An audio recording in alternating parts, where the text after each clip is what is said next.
Savoir dire non sans culpabiliser.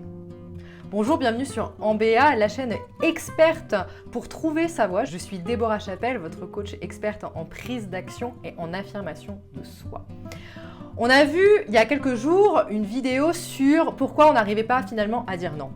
Et j'ai eu pas mal de retours de femmes surtout, qui m'ont expliqué que elles, en fait, elles arrivaient à dire non, mais elles se sentaient hyper coupables et elles n'arrivaient pas du coup à travailler là-dessus. Donc elles se sont posé la question, elles m'ont posé la question, comment dire non sans culpabiliser? Avant ça, je vous invite bien sûr à liker la vidéo, à me suivre quotidiennement sur la chaîne MBA Trouver votre voie. Donc n'hésitez pas à vous abonner afin de ne plus louper de vidéos. N'hésitez pas non plus à partager auprès de vos amis, de vos familles. Enfin, ce qui me rend aussi super heureuse, c'est qu'on puisse communiquer de manière plus simple via mes différents réseaux sociaux. Donc n'hésitez pas, et surtout n'hésitez pas à me poser toutes les questions sur les différents blocages que vous pouvez connaître. Comment dire un non sans culpabiliser? La première chose à retenir, c'est que apprendre à dire non sans culpabiliser, en fait, c'est apprendre à se connaître. Le fait que vous allez analyser ce qui est bon pour vous et ce qui ne l'est pas, c'est être en cohérence avec votre tête et vos sentiments. Et de vous dire, en fait, je dis pas non pour le plaisir, ou je dis pas non pour blesser l'autre, mais je dis non parce que là, tout de suite, maintenant, j'ai pas envie. Et c'est complètement OK pour moi. Et en fait, même la manière dont vous allez le dire, ça va être même la manière en fait dont vous allez faire passer votre non, ne va pas être agressif, parce que finalement vous allez vous dire ouais mais en fait écoute, c'est pas contre toi, mais là tout de suite je suis pas dans une humeur à te dire oui, tu vois.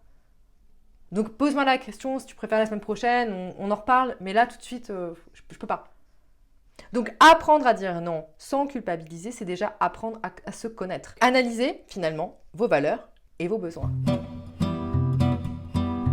Le deuxième point qui est assez important, c'est de prendre conscience que la culpabilité, c'est souvent qu'on a ce sentiment d'être égoïste. C'est-à-dire que si on en revient sur le premier point, le fait d'apprendre à dire non sans culpabiliser, c'est apprendre à être soi, et c'est finalement d'analyser ce qui est bon pour nous et ce qui ne l'est pas.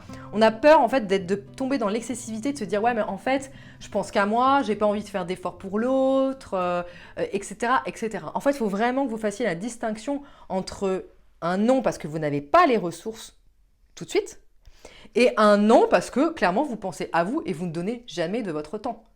C'est ça la différence. Il y a un moment donné, vous ne pouvez pas être disponible tout le temps. Même pour vos enfants, vous ne pouvez pas être disponible tout le temps.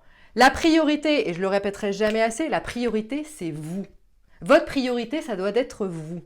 Accordez-vous du temps pour vous ressourcer en énergie, en trucs positifs. Si jamais vous voulez vous faire masser ou faire du sport, vous devez prendre ce temps-là. C'est important.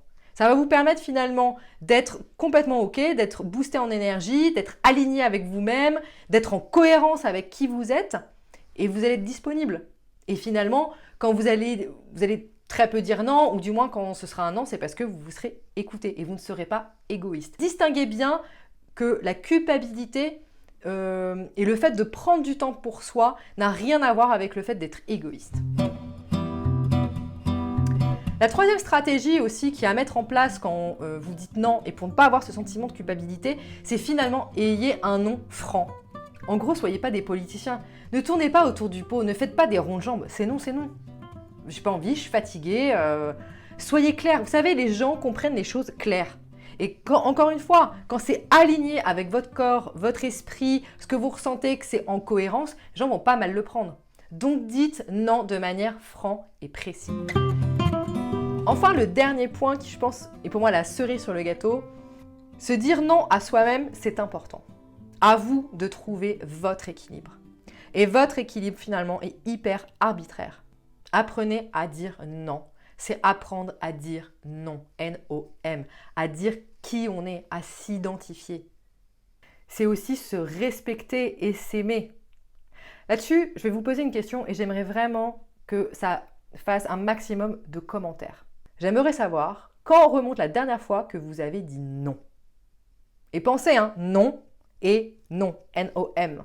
Merci beaucoup, j'espère que cette vidéo vous a plu, que ce moment coaching a pu vous aider, a pu vous donner aussi une clé sur ce sentiment parfois de dire non et savoir ce sentiment de culpabilité. Je vous invite bien sûr à liker la vidéo, à la partager, à vous abonner. Suivez-moi sur mes différents réseaux, on pourra discuter ensemble. Je vous inviterai vraiment à pouvoir débloquer certains de vos impasses. Je vous dis à très vite, je vous souhaite une superbe journée. Ciao!